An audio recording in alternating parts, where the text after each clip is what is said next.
Major review, why we do it, how did I do it, then I would be talking about a little bit of my literature review experience, followed by, I added one more thing that was not on the agenda, which is research ethics, because I recently got my ethics approval finally after 6 months. So I would start with major review. What is the purpose of doing a major review? It is technically just to test your capability, whether you'd be able to finish your PhD in the time or not.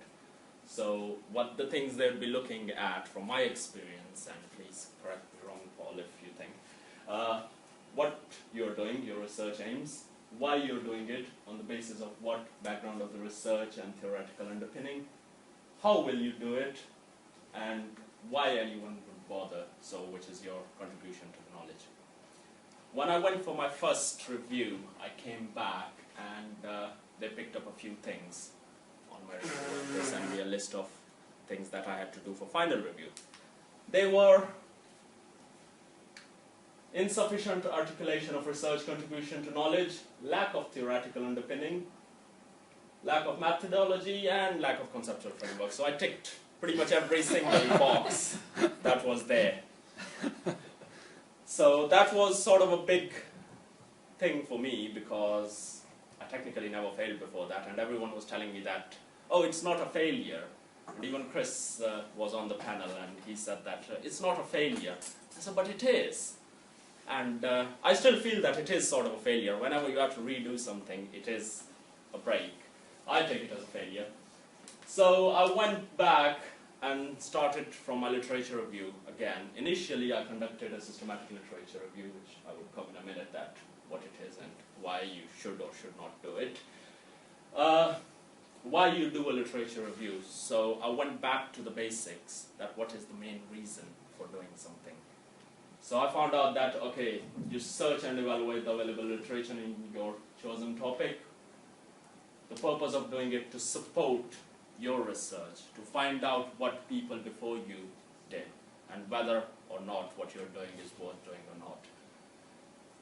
So it would help you develop your conceptual framework, establish a theoretical framework, understanding of where you are standing, and obviously the big question, to find the gap, which I didn't know till 6 months in my PhD, that what is that gap? Oh. So, I will start with systematic review. When you're going to the literature, you have to find out a way that how you're going to do it. The two main ways could be you either do it systematically, or you do it as a comprehensive literature review. In systematic review, you look at a very particular problem and then try to find out everything that is around that problem. So, that would be identifying and critical evaluating and integrating the particular problem. This is obviously, when you use the word systematic, it would be a step-by-step process. Few of the main steps which I took, and there are more steps, and we have a person on literature review. I think he'd be better able to answer all the questions on that than me, because I did it technically when I didn't even know what is a systematic review. So I selected the journals and time frame. So you have to find out, for example, I was talking about networks in entrepreneurship. The main thought of that started back in 1967, so there was no point for me going before that point. So I started from 1967 till 2015, when my major review was supposed to happen. You set a keywords and then go through the journal databases and find out that if there are any articles on that topic or not. You filter the article list, you go through the abstracts, introduction and conclusion, and then find out that what are the key articles that you'd be using in your research. And then obviously, when you have the final list of that, you dive in and read them thoroughly. Some of the bad things about that, although it provides you a very good understanding from one point, that it would give you all the information of that particular problem, but it is a long process and again very narrow focused. So can miss a few critical things that are not in your set parameters. So for example, if you create a list of journals and something is published and that is not in that list, obviously you would miss it. And then again, the good things are that you would find in those parameters everything that has been done on that topic. In comparison to that, you have comprehensive literature review in which you just dive in and see everything, search most of the databases, EBSCO, Google Scholar, or whatever you use to find that what is there on your topic. The best place to start that would be find the key authors on your area. So for me, it was Jason Cope, who was the key author on entrepreneurial learning, Sue Burley, who was the key author on the role of networks in entrepreneurial process. So I started from there. Once you have identified your authors, look at their reference list. Don't steal it. You don't steal. Check their work citing, so who cited their work further, and see if there is something that you can take from there. And obviously, that's a step-by-step process in that way as well. Once you have their list, you look at that, and then you move forward if you find something more interesting. So, who's going to decide which one you should do? It would be you. You can consult with your supervisors and see. The problem is, in my case, I had to do both of them. So I did systematic review, and after my first failure of major review, I had to make slight changing in my topic. And because of that, that systematic review was insufficient. So I conducted another comprehensive review. Although it gives you an experience, so obviously you have all the information which you can obviously use somewhere else for publication. I'm working on a paper right now. I presented at the conference last week, so we are planning to send out that systematic review sometime in February. Problem in question was very particular and narrow, so that was not covered in that review. How did I do my literature review for my second time to tell them that, okay, I have a theoretical underpinning? So I created tables. I started with the author's type of research, level of analysis, which Usama just mentioned that it is very important. Then what were their contributions and their gaps? These are just examples, so don't quote them. I just copy and pasted it from somewhere, just to put something there. Some research would be individual and organizational, as she mentioned earlier, that when you're researching an organization, sometimes it's difficult to differentiate where the organization and individual line is. So I had tables of pretty much all the articles that I used in my review. And my second review document was over 100 pages long, plus the people who read them. But the good thing was, once I submitted that, and then I wrote my literature review, they did not challenge me on theoretical underpinning or the contribution to the gap, because then it was not just me who was saying that there is a gap. I had another theoretical framework that I was taking forward, and there were other people that has mentioned that this is the gap in the literature, and you can take it forward. So when I finished my second presentation for the major review, first time they had that list of the comments, second time they literally just said that, didn't even ask me to leave the room, and they said that, okay, you're done, you're fine, you can go. They suggested few things, but they did not raise any major concerns on that. So that was one chapter, which was major review and literature review, and how I did it. Recently I finished my ethics review, which might be more challenging than your major review for some people, which it was for me. I finished my major review in the second time. I got my ethics approval, I think, in the fourth time. Finally, I had to sit with the chair of ethics committee and asked him that, can you tell me what should I put here? That's what I'm doing. So he went through all the questions, and again, the document was somewhere around 18,000 words, the one I submitted. All university staff and students undertaking a research project, including student dissertation, should submit an ethics form for the committee to verify. So, those of you who are in first year, you have to do it. It takes 10 working days before it comes back. It would be a part of your methodology to some extent. The main things they see is risk, research, population, and sampling. What is your recruitment strategy? Research methods, what sort of methods you're using, whether it's qualitative or quantitative, and what you're going to do in that. Participant consent forms, information sheets, and invitation sheets. I stole some of your information sheets and changed bits in that. Borrowed them. Advice is keep your proposed sample slightly larger, because if you go out to conduct interviews or whatever you're doing, once you reach 10 interviews, if that is what you have put in your ethics form, and you have to conduct more interviews, you have to go through the ethics process all over again. So if you have 12, you can always do 10, but if you have 10, you can't do 12. Start working on your ethics form as soon as you can, preferably when you're writing the methodology for your major review. So you have to write methodology for your major review. If you don't do it then as soon as you submit your major review, it is better if you do it then, while you're waiting for your presentation. Oh, that's about it. I thought there was another slide. So, questions? Can I ask a question on the length? You mentioned that your major review document, but there's a word limit, presumably. Yeah. So initially in the presentation, when they asked me about the theoretical underpinnings and things that were missing in the document, I told them in the presentation what those things were. They said that we agree what you are saying, but it is not in the document. So I said, but the length of the document has to be 4,000 words. So second time they said that just put whatever you have, you don't have to worry about the length. All right. So it was around 64 pages. Yeah, 64 pages to be exact. But other students can't do that because there's a limit. Yeah. I think on your first attempt there is a limit, but if you can't do it in the first attempt, then you have no limit on that.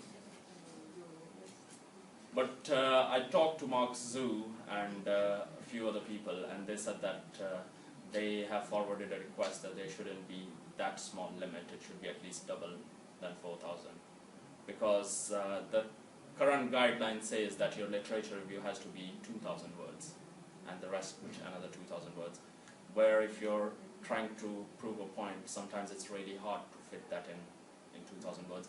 That is another thing, that if you're using tables, tables are not a part of word count. So you can do that, or have appendices and then refer to that.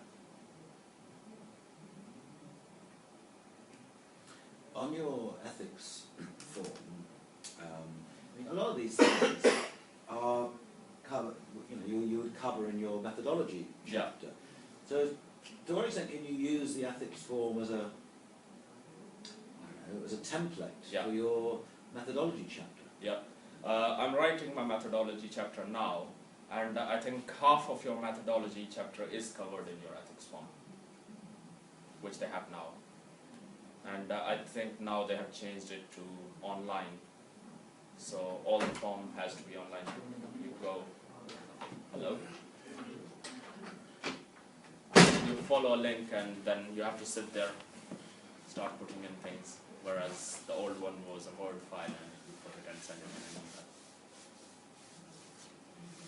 Any questions from our first year students? In the major review, did they ask you about the systematic review in specific ways and your protocol and everything?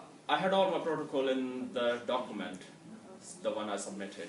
But a question which Chris Sims asked was obviously the same thing, that the parameters are defined.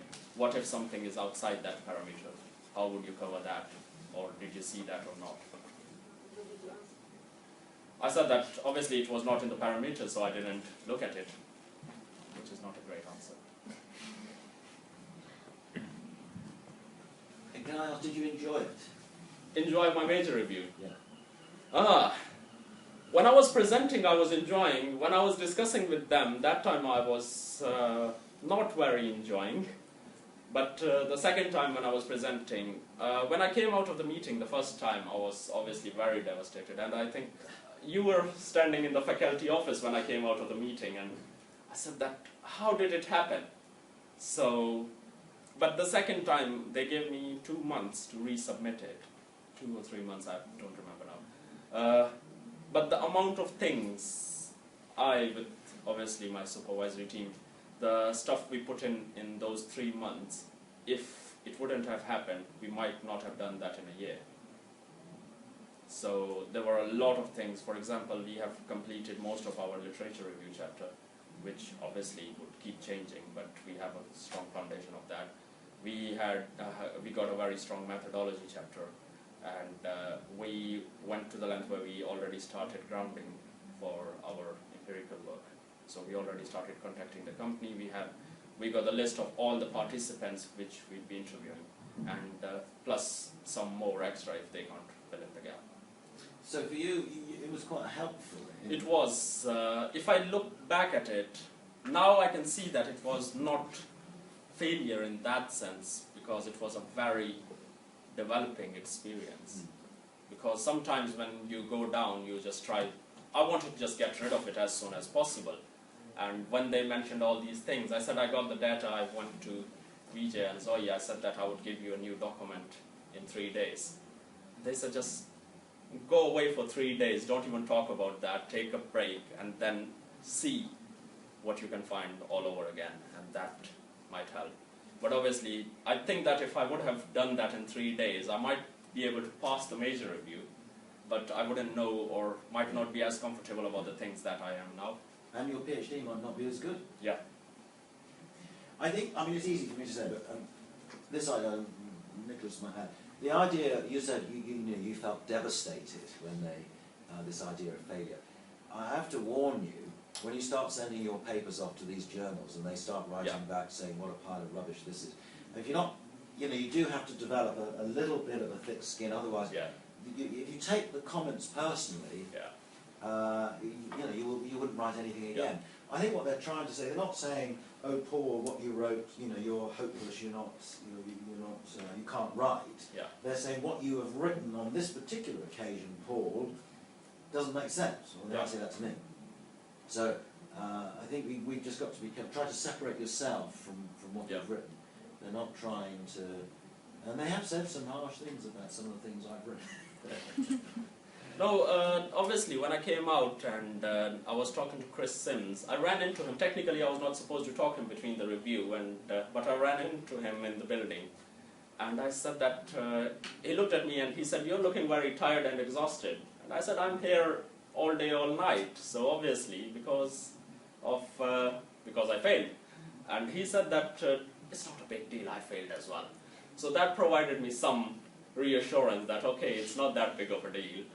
But yeah, I completely agree. Sometimes when you'd go somewhere, like I was telling Paul earlier, I went to a conference last week and I didn't get anything whatsoever from there, which I was expecting to get. So it is a 3 years long journey. If you're traveling on a car to go somewhere for 3 years, obviously you'd get puncture tires, you have to change your oil, you have to do all these things. There is no way possible that you'd just go through, unless you just find someone else's PhD and send it for publication. Do you think it's good to consider that I'm doing systematic literature review and a major review, or is it early stage to say that?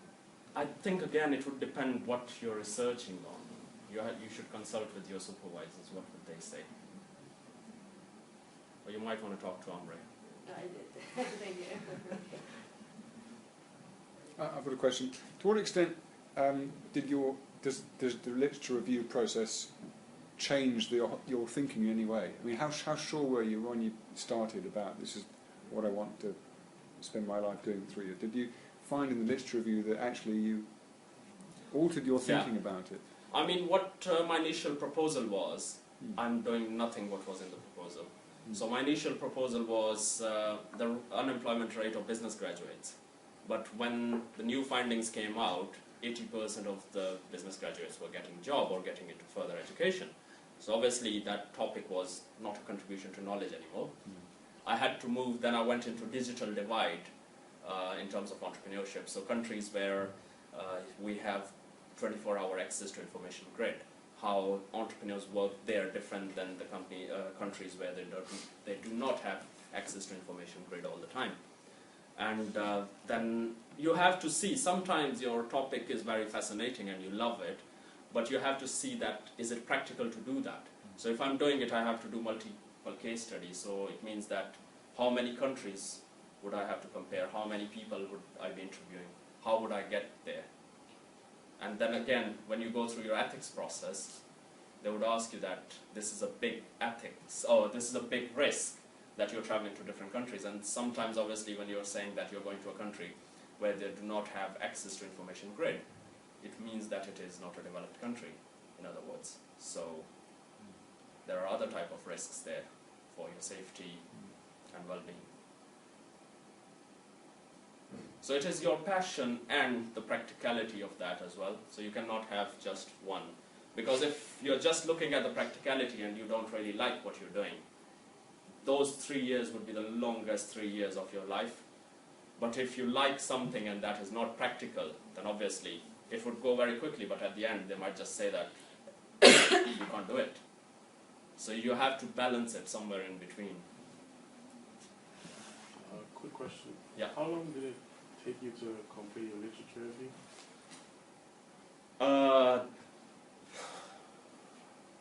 For the second time, 2 months.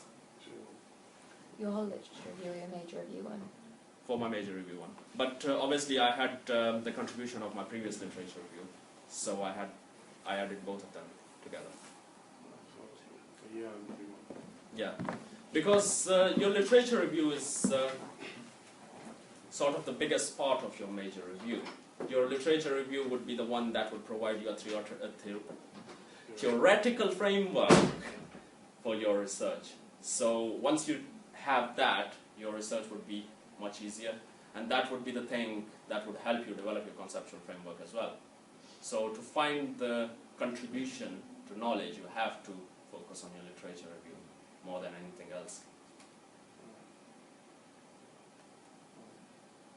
But I think also when you are at the major review, literature review is only part of it. So therefore you shouldn't focus the whole major review just on systematic literature review.